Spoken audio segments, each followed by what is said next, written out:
From our State House studio in Montgomery, I'm Todd Stacy. Welcome to Capitol Journal. We are preparing to enter the second half of the Alabama legislature's regular session. The House and the Senate will convene tomorrow for the 16th legislative day after last week's spring break. We expect 2 legislative days on Tuesday and Thursday, with a committee day in between on Wednesday. Also on Wednesday, the House and the Senate will compete against each other in the annual Battle for Goat Hill softball game. That's scheduled for 5:30 Wednesday night at Montgomery's Riverwalk Stadium. Tickets are $10, and the proceeds are going to benefit the Big Oak Ranch.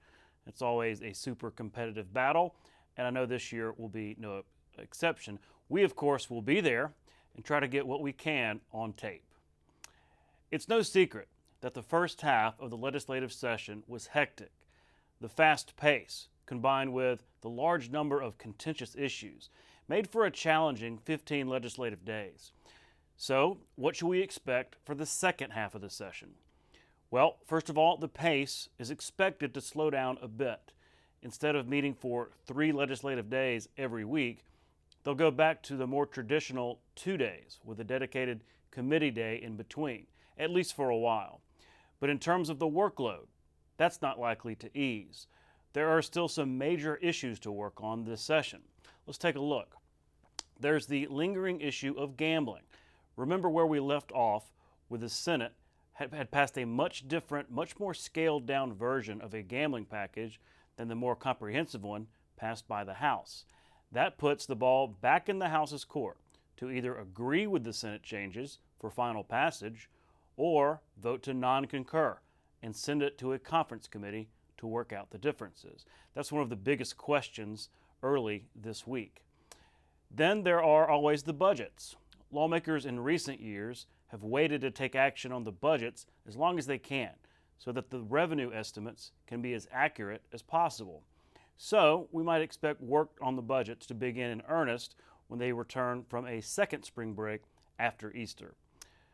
Also, workforce development. You may remember Lieutenant Governor Will Ainsworth recently released an exhaustive commission report recommending policy changes to help improve Alabama's workforce participation rate. We expect legislation to be announced on that front as soon as this week. And, somewhat unexpectedly, tort reform. Some in the business community are expected to propose legislation reining in what they call a judicial system that is too plaintiff-friendly. So that could be something to watch as well. In any case, plenty more significant legislation is awaiting us in the second half of session. House Speaker Nathaniel Ledbetter commented on those workforce development bills just as the House was finishing up the first half of session. He said this package has a real opportunity to make an economic difference for a lot of Alabamians. We come back, I know we've talked about the economic incentive bills and the child care tax credits and the housing credits. So I think probably we'll put a package on the floor. We're trying to get all those together. We still got some of it needs finishing up. I think we cleaned up and got the child tax credit ready. We hadn't finished it up and got it in committee yet, but yesterday, according to what I was told, it's going to be ready to go. So I think we'll see those things to kind of help on the economy side and also help underemployment and give single moms a chance to have some tax credits. And so we look forward to that. I think that's going to be very positive for the state. Just before lawmakers adjourned for spring break, State Senator Chris Elliott of Baldwin County alerted his colleagues to legislation he would be bringing to reform the state's boards and commission management system. Right now, he says several of the boards have become profit makers for lobbyists and others who manage the boards and commissions. I caught up with Senator Elliott on the phone. So about 23% of Alabama's workforce is governed by some sort of occupational or professional licensing board. And they are very disparate in size and scope of licensure. And so what we've seen through my time in the legislature, my time on contract review committee, and what you've seen coming out of the Sunset Committee out of the last 2 years or so, is really some pretty serious problems and findings from the examiner of public accounts. And so a number of legislators have looked at this issue that serve on the Sunset Committee, that serve on the Contract Review Committee, and have really dove into what's the best way to do this. How are other states handling all of this occupational licensing? Why is Alabama doing it so differently? And so what you see in Alabama is really about three different types of occupational licensing, or at least the administrative functions of that. It's these for-profit institutions that are out there running these boards. Now, these are private folks acting as if they are state employees, and they are making money off of the occupational licensing, the administrative functions of the Occupational Licensing Board. And so there's a profit incentive there. You oftentimes are seeing budgets for these organizations that exceed vastly the license fee revenue. So they've figured out how to make other profit centers show up, whether that's fines or mandatory training or things like that. It's turned into very much a business, and we shouldn't be in the spot where the state is farming out to private companies a profit incentive for these folks to make money off of licensees. Governor Kay Ivey this week got an early start to the Easter season by hosting the 5th annual Magic Moments Easter Egg Roll at the Governor's Mansion. Magic Moments, founded in 1984, offers Alabama children who are diagnosed with chronic, life-threatening illnesses the ability to live out special experiences. For the governor, it was a chance to remind Alabamians of the significance of the Easter season. The message of triumph over death is at the heart of Easter, reminding us of the profound love and sacrifice of our Savior Jesus Christ. As we witness the miracle of the empty tomb, we are filled with hope and joy, knowing that He has conquered death and offers us the promise of eternal life. And through acts of kindness, compassion, and forgiveness, may we honor the legacy of love Jesus left us, surrounded by our friends and loved ones and family and new friends. So today, let's remember the blessings He provides us while, of course, having a little fun along the way. When we come back, I'll sit down with Brigadier General David Pritchett, commander of the Alabama National Guard, to discuss a range of issues, including the challenge of stopgap funding from Congress. After that, Dr. Lou Lambiase joins me to talk about a special medical event coming up soon on healthcare disparities. We'll be right back. You can watch past episodes of Capital Journal online at video.aptv.org. Capital Journal episodes are also available on APTV's free mobile app. You can also connect with Capital Journal and link to past episodes on Capital Journal's Facebook page. And you can listen to past episodes of Capital Journal when you're driving or on the go with Capital Journal podcasts. Keep up with what's happening with Capital Journal.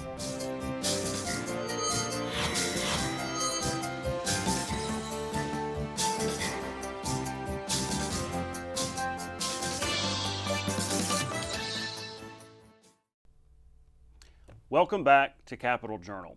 Joining me next is Brigadier General David Pritchett, commander of the Alabama National Guard. General, thanks for coming on the show. Well, thank you, sir, for having us. We appreciate you taking the message forward to the population here in Alabama. Thank you. Yeah, absolutely. Well, I wanted to have you on because you are still relatively new in this job as the Brigadier General. So you said you started on January 1st, technically, Correct. Right? That's correct. Well, I wanted to kind of talk about your background in the military. What led up to this eventual post here at leading the Alabama National Guard? Yeah, so for most of my career, almost 30 years of my career, I was what I would call a traditional guardsman.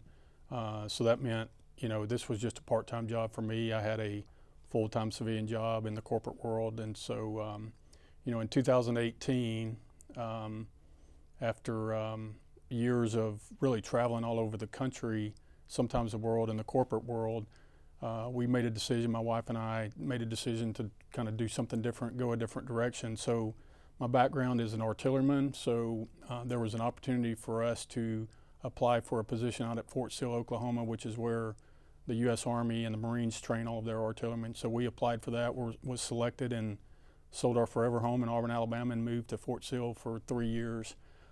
So that was an important step. It really opened my eyes to the Army modernization process and all the things that we're doing to get ready. And you'll hear them say, building the Army of 2030 as we design the Army of 2040. So that was an important step, I think. Putting the uniform on every day and being part of the modernization process. And then for there, I was selected to be the director of the Joint Staff of the Wyoming National Guard. So we PCS'd or moved up to Cheyenne, Wyoming, and were there until recently when Governor Ivey picked me to come back as the Adjutant General. So, so again, just really 5.5 years of doing this every day, putting the uniform on every day, and it's we're very honored and humbled to come back to Alabama, which is our home and family. So we're glad to be back here serving the citizens of Alabama. Yeah. Well, talk about the role of the Adjutant General. A lot of our viewers may not understand the day-to-day because from what I understand, the Alabama National Guard really is exceptional nationwide in terms of participation, in terms of some of the distinctions that we have in this state as compared to other states. So talk about that, what the role involves. Yeah, so it is truly a joint force in that there's two different branches, if you will, to the Alabama National Guard. Everyone's familiar with the two of them, but it's the Army National Guard and the Air National Guard, and we're really proud of both of them. So if you look at the population of the United States and then you look at that and do the analysis, statistically we are a much larger National Guard in terms of just the service members than a lot of other equivalent sized states. So we have in excess of 12,000, almost 13,000 service members, not including the civilians that are part of our team as well. So it's a sizable force, but we're real proud of the fact, and of course most recently the 187th was in the news for the F-35s, and a lot of folks here in Montgomery, across the state, and even in our federal congressional delegates played a role in getting that platform here. So we're real proud of that. The 117th, which is in Birmingham, it's an air refueling wing. That's a next big project for us to try to modernize, if you will, their platforms to the KC-46 or whatever the next KC or the next refuelers are. Got a little work to do up there on the infrastructure, but we're working hard with the citizens, the community, and on congressional delegates up there. And then the Army, again, I can't really say enough about what our Army National Guard is doing.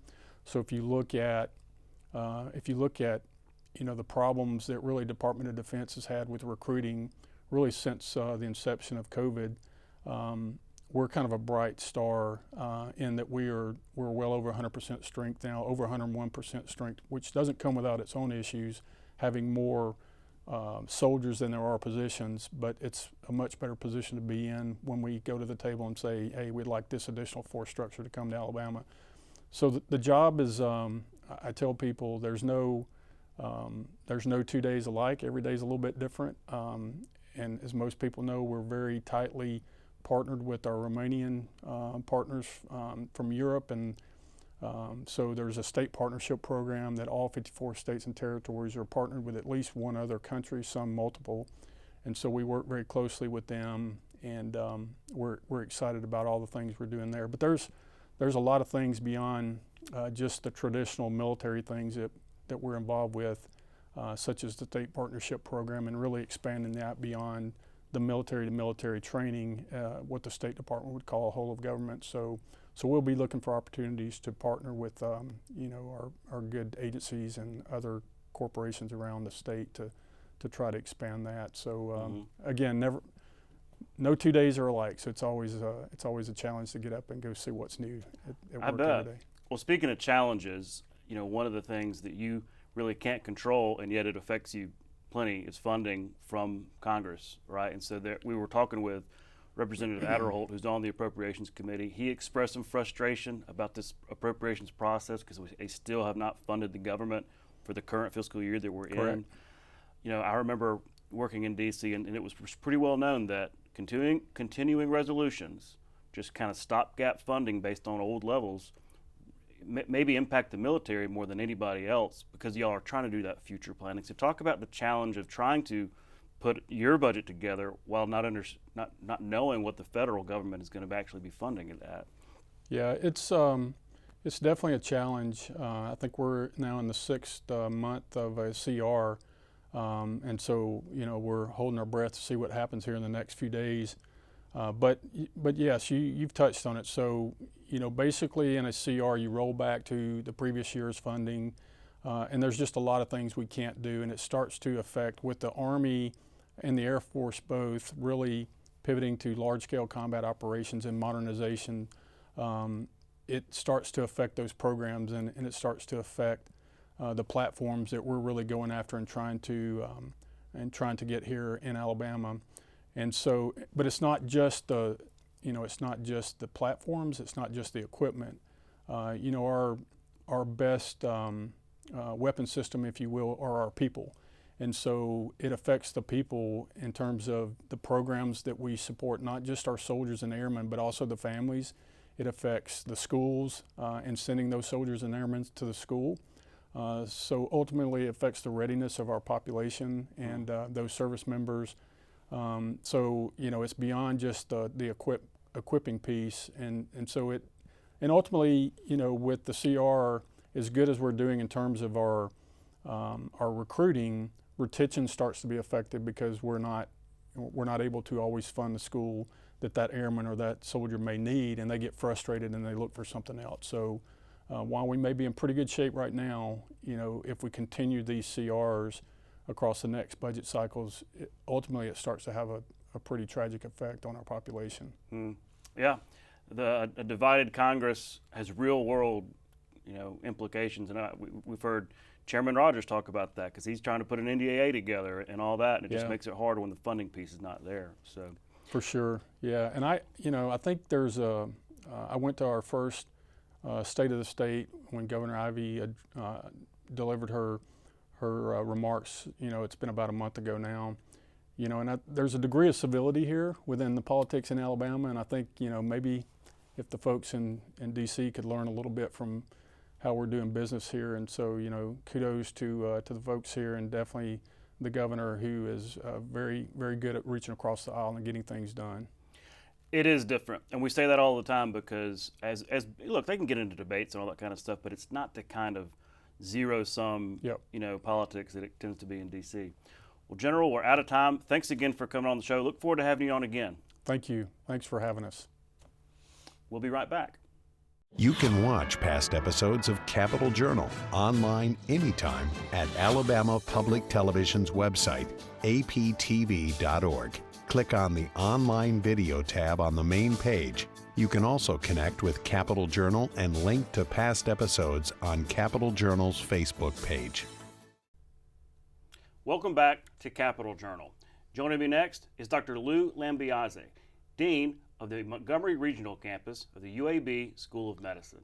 Doc, thanks for coming on the show. Oh, thanks for having me. Did I get all that right? You did. It's a mouthful, but thank you very much.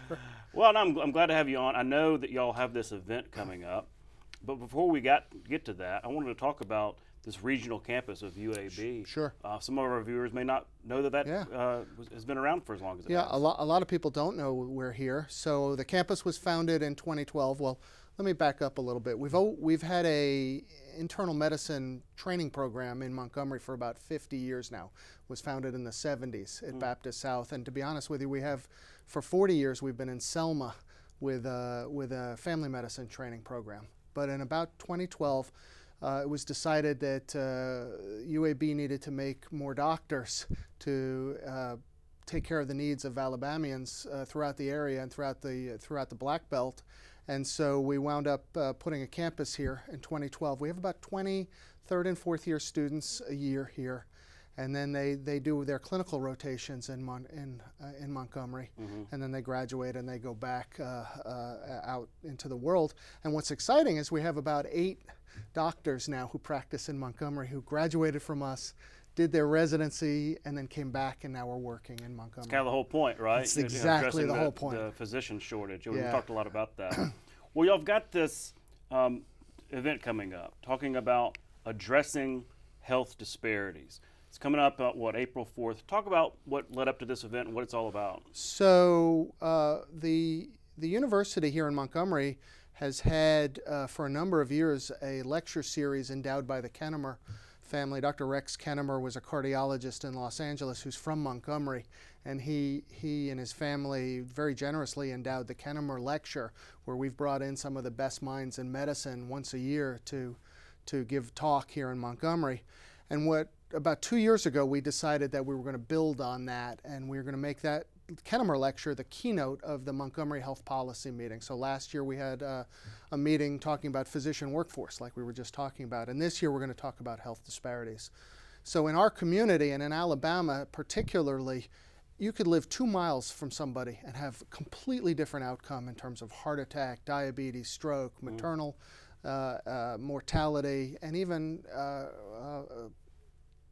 prevalence of violence, car accidents. And so we want to shine a light on it, talk about what we can do to make that better, and we think that we want to have optimal care for all of our citizens.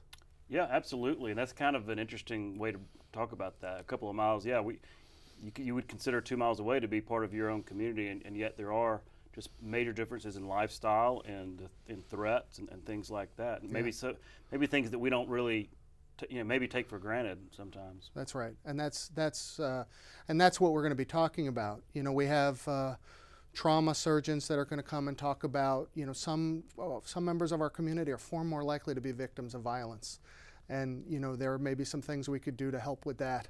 And then what's interesting, in our state, there are only 4 trauma centers. So if you get in an accident in, let's say, Dothan, you have to come to Montgomery for your care. So that means you have to get your follow-up in Montgomery, which means that you have to drive, 2 hours, right? And some of our patients and some of our fellow citizens have a real hard time with driving 2 hours in the middle of the day to get follow-up. So that impacts their outcome. So we're going to talk about that. We've got somebody coming to talk about, internal air quality and how it affects children's health. And then we've got Dr. Dobbs from Mississippi talking about other drivers of health disparities. And then we have our own Mona Fouad from UAB, who runs Live Health Smart Alabama, where UAB is actually going out and trying to help neighborhoods by rebuilding infrastructure, dealing with food deserts, and then treating untreated conditions to see if we can get Alabama's health metrics sort of towards the middle of the country. Mm-hmm. Well, we're going to throw up the graphic here of your flyer, but talk about when and where and how people, if they want to be involved in this, how they can do so. Yeah, so it's April 4th at the Renaissance at 8 a.m. We'll probably have you out of there by about 2. We're going to feed lunch and continental breakfast.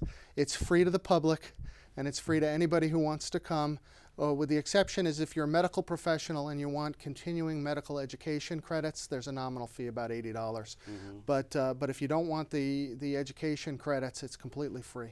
Now, what types of folks have generally gravitated towards this in the past? I'm thinking, if I'm a state lawmaker or a community, civic leader or something like that, I might stand something to gain from learning about health disparities and sort of the background there. Well, we'd like to have anybody who's interested, and I think that, to me, the interest in this should be fairly broad, but medical professionals, any health professional, social work, I think I could see, just like you said, anybody who's involved in policy making, and any of the staff of the legislators, I think. Mm-hmm. Some lawyers probably would be interested in it, and frankly the business community too, right? Because a healthy workforce and is important to our businesses as well. Absolutely. Lots of conversation happening about that right now in this building, in the State House, and just the state in general, because we've got this lagging workforce participation rate. They're looking for ways to get it done, get it increased. Health insurance is right up there with it, and mm-hmm. I think this is going to talk about more than health insurance, but yeah, absolutely a big topic. Yeah, well, I think the health insurance is a big part of it, but there are other things too that need to be addressed. Well, Doc, thanks again for coming on the show. We certainly encourage folks to look this up. We've, like I said, got the website there. But thanks for coming and promoting this, and good luck. I hope it goes really well. Thank you. Thank you very much for having me. All right. Take care. We'll be right back. You can watch past episodes of Capital Journal online at video.aptv.org. Capital Journal episodes are also available on APTV's free mobile app. You can also connect with Capital Journal and link to past episodes on Capital Journal's Facebook page. And you can listen to past episodes of Capital Journal when you're driving or on the go with Capital Journal podcasts.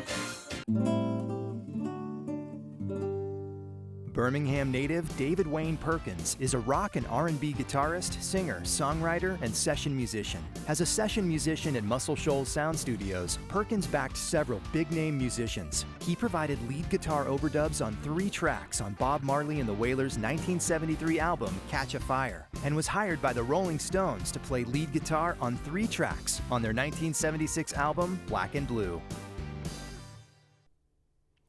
That's our show for tonight. Thanks for watching. We'll be back tomorrow night at the same time right here on Alabama Public Television. For our Capital Journal team, I'm Todd Stacy. We'll see you next time.